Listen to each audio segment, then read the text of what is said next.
Bismillahirrahmanirrahim. Assalamualaikum warahmatullahi wabarakatuh. Alhamdulillahirabbil alamin. Allazi anzala as-sakinata fi qulubil mu'minin yazdadu imanan ma'a imanihim. Asyhadu an la ilaha illallah wahdahu la syarika lah wa asyhadu anna Muhammadan abduhu wa rasuluh arsalahu Allah basyiran wa nazira wa da'iyan ila Allah bi idnihi wa sirajan munira. Allahumma shalli wa sallim wa barik ala hadzal nabiyil karim wa ala alihi wa ashabihi ajma'in. Ayyuhal hadirun, ittaqullaha haqqa tuqatih wa la tamutunna illa wa antum muslimun. Ma'asyiral muslimin, jamaah zuhur yang dimuliakan oleh Allah Subhanahu wa taala.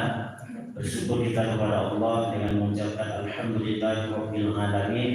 Dengan izin Allah, kita masih diberikan kesempatan oleh Allah untuk senantiasa memperbaiki diri, memperbanyak ibadah kepada Allah Subhanahu wa taala, melakukan amalan-amalan saleh.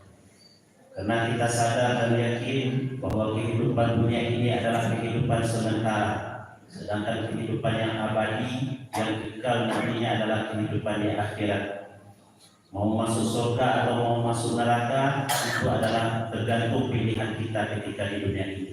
Dan pasti seorang muslim dan mukmin akan senantiasa memilih kehidupan yang membuat dia bahagia di akhirat, yaitu surga, tentu dengan melakukan amal ibadah ketika hidup di dunia ini. Salawat dan salam kita mohonkan kepada Allah, semoga disampaikan sebesar pahalanya buat seorang reformis Islam, figur sentral umat. Beliau adalah junjungan kita, suri tauladan kita. Beliau adalah Nabi besar Muhammad sallallahu alaihi wasallam. Allahumma shalli ala sayyidina Muhammad wa ala ali sayyidina Muhammad. Ma'asyiral muslimin, jamaah yang dimuliakan oleh Allah Subhanahu wa taala. Seorang mukmin adalah seorang yang mempunyai keuntungan yang besar, baik di dunia maupun di akhirat. Karena apapun yang dilakukan oleh seorang mukmin tentunya adalah kebaikan di sisi Allah Subhanahu wa taala. Allah katakan di dalam Al-Qur'an surah An-Nahl ayat 97, "Man 'amila shalihan min dzakarin aw unsa wa huwa mu'min, falanuhyiyannahu hayatan thayyibah wa lanajziyannahum ajrahum bi ahsani ma kanu ya'malun." Seorang mukmin yang melakukan amalan-amalan soleh, statusnya beriman kepada Allah, baik laki-laki maupun perempuan, maka kami akan memberikan kepada orang tersebut, kata Allah, kehidupan yang baik. Kehidupan yang baik adalah kehidupan yang diinginkan oleh Allah untuk seorang mukmin. Dan besok di hari akhirat kami akan memberikan kepada mereka balasan yang lebih baik daripada apa yang mereka lakukan. Dalam ayat ini Allah menjelaskan kepada kita, Bapak Ibu, bahwa Allah Subhanahu wa taala mengakui keberadaan seorang mukmin, aktivitas yang dilakukannya bisa bernilai ibadah kepada Allah Subhanahu wa taala. Apakah itu sifatnya fardu atau wajib dan dinilai sebagai amalan saleh di sisi Allah. Berbeda halnya dengan orang-orang yang di luar dari keimanan kepada Allah. Sebesar apapun katanya adalah kebaikan, namun kalau statusnya tidak beriman kepada Allah, maka dia bukan merupakan kebaikan di sisi Allah Subhanahu wa taala, dan dia tidak akan mendapatkan pahala di sisi Allah kalau dia tidak beriman kepada Allah Subhanahu wa taala. Maka Ibnu Taimiyah mengartikan makna ibadah kepada Allah secara umum. Ismun jami'un likulli ma yuhibbuhullah wa yarda minal aqwal wal af'al az-zahirah wal batinah. Segala sesuatu yang mencakup keridhaan Allah Subhanahu wa taala, baik perkataan, perbuatan, zahir dan batin. Inilah yang dimaksud dengan ibadah. Jadi segala sesuatu yang membuat Allah redha kepada seorang mukmin, maka pada hakikatnya dia sudah melakukan ibadah kepada Allah Subhanahu wa taala. Masyarakat muslimin jemaah yang dimuliakan oleh Allah Subhanahu wa taala. Di dalam surah Al-Anfal ayat yang kedua sampai ayat yang keempat, Allah menjelaskan kepada kita tentang karakter seorang mukmin yang benar-benar beriman kepada Allah Subhanahu wa taala. A'udzubillahi minasyaitonir rajim. Bismillahirrahmanirrahim.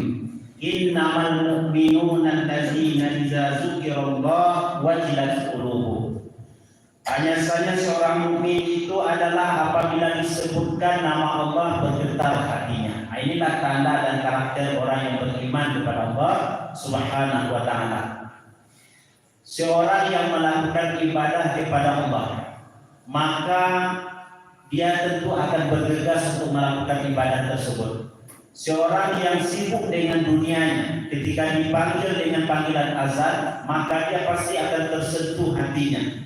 Demikian pula halnya dengan ayat-ayat Allah Al-Quranul Karim ataupun ayat-ayat yang sifatnya adalah kauniyah, alam semesta yang kita lihat. Apalagi Gunung Merapi sudah seringkali batuk-batuk mengingatkan kepada kita bahwa semuanya adalah kekuasaan Allah Subhanahu wa taala, dan tentu harusnya semakin membuat manusia semakin dekat dengan Allah Subhanahu wa taala.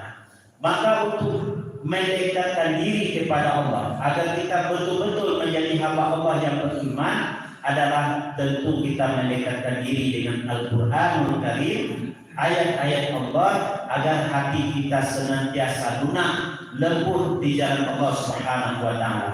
Inilah yang disebutkan oleh Nabi sallallahu alaihi wasallam agar kita senantiasa memperbanyak bacaan Al-Quran. Usikum bitaqwallah, kata Nabi kepada Abu Dzar Al-Ghifari, aku wasiatkan kepada kamu untuk selalu bertakwa kepada Allah Subhanahu wa taala. Lalu Abu Dzar bertanya lagi kepada Rasulullah, zidni ya Rasulullah, tambahkan lagi kepadaku nasihat-nasihatmu wahai Rasulullah. Apa kata Nabi? Alaika bi tilawatil Quran, kamu harus banyak-banyak membaca Al-Quran.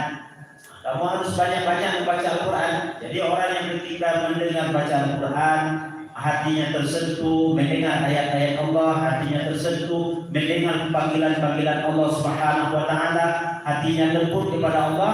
Inilah yang kita harapkan dari karakter mukmin yang pertama ini, bahwa apabila disebutkan nama Allah, hatinya bergetar, hatinya lembut, hatinya senantiasa ingat bahwa kehidupan dunia ini adalah kehidupan yang sementara. Maka dia akan memperbanyak zikrullah, zikir kepada Allah Subhanahu wa taala. Hadis salat kita biasakan membaca subhanallah 33 kali, alhamdulillah 33 kali, Allahu akbar 33 kali. Kita tutup dengan la ilaha illallah Muhammadur Rasulullah sallallahu alaihi wasallam. Kita biasakan zikir, insyaallah hati kita akan lembut di jalan Allah Subhanahu wa taala. Ini karakter mukmin yang pertama yang harus kita lakukan adalah agar hati kita lembut di jalan Allah Subhanahu wa taala. Yang kedua, Allah sampaikan karakter mukmin yang kedua itu adalah wa iza tuliyat alaihim zadatuhum iman. Kalau dibacakan ayat-ayat Allah, bertambah keimanan mereka. Ibnu Qayyim al-Jauziyah pernah menyampaikan pesan, watlub qalbaka fi salasati asya, carilah ketentraman, ketenangan, kenyamanan, kebahagiaan hatimu pada 3 tempat. Pertama adalah inda sima'il Quran, ketika mendengar bacaan Quran. Mendengar bacaan Quran membuat hati seorang mukmin lembut di jalan Allah Subhanahu wa taala. Dan inilah yang dilakukan oleh baginda Rasulullah SAW kepada sahabat-sahabat beliau, termasuk kepada Abdullah bin Mas'ud atau Ibnu Mas'ud. Ketika Rasul menyampaikan kepada Abdullah bin Mas'ud, tolong bacakan Quran untukku. Berarti mendengarkan bacaan Quran juga melembutkan hati. Membaca Quran melembutkan hati. Tidak ada ruginya orang yang membaca Quran, Bapak Ibu jemaah yang dimuliakan oleh Allah. Justru orang yang jarang membaca Al-Quran atau tidak tersentuh hatinya membaca Al-Quran, hati itu adalah qaswatul qulub, hatinya bisa menjadi besar, hatinya bisa menjadi mati, hatinya bisa menjadi tertutup di jalan Allah Subhanahu wa taala. Mari kita senantiasa memperbanyak bacaan ayat-ayat Allah Al-Qur'anul Karim. Setelah itu Allah juga menyampaikan wa 'ala rabbihim yatawakkalun. Ciri dan karakter orang beriman itu adalah dia senantiasa bertawakal kepada Allah. Tugas kita itu Bapak Ibu adalah pertama ikhtiar, yang kedua doa.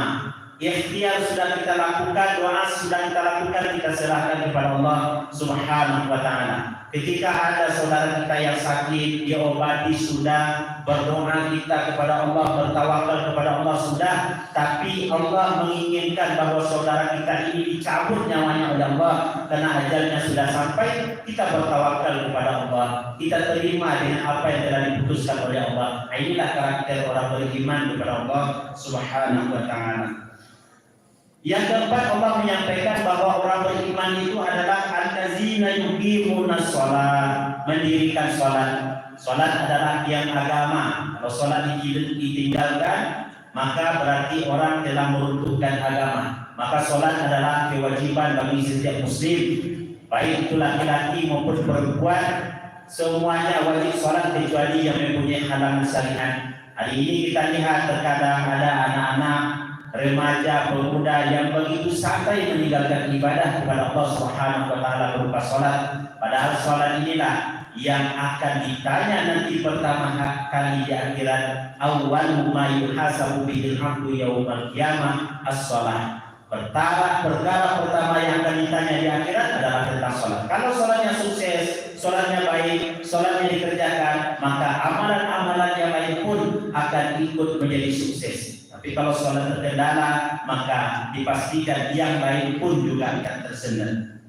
Masyaallah muslimin jemaah yang dimuliakan oleh Allah, wa mimma razaqnahum yunfiqun.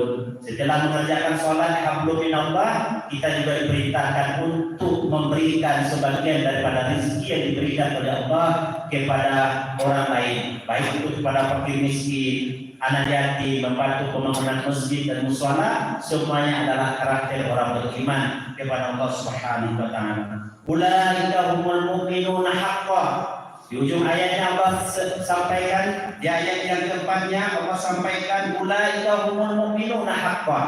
Orang yang sudah melaksanakan 5 karakter tersebut berarti dia telah memenuhi karakter orang beriman yang benar-benar beriman kepada Allah Subhanahu wa taala. Mereka mempunyai kedudukan yang cukup tinggi di hadapan Allah. Setelah itu Allah juga akan memberikan maghfirah, keampunan kepada mereka yang telah mendapati karakter tersebut, dan juga Allah akan memberikan kepada mereka rezeki yang mulia. Tentu kita berharap bahwa kehidupan kita ini adalah kehidupan yang baik, kehidupan yang bisa membuat nyaman dan tentram baik di dunia apalagi nanti di akhirat. Maka 5 hal ini harus senantiasa kita lakukan dalam kehidupan kita sehari-hari. Berbanyak maaf, billahi taufiq wal hidayah. Assalamualaikum warahmatullahi wabarakatuh. Allah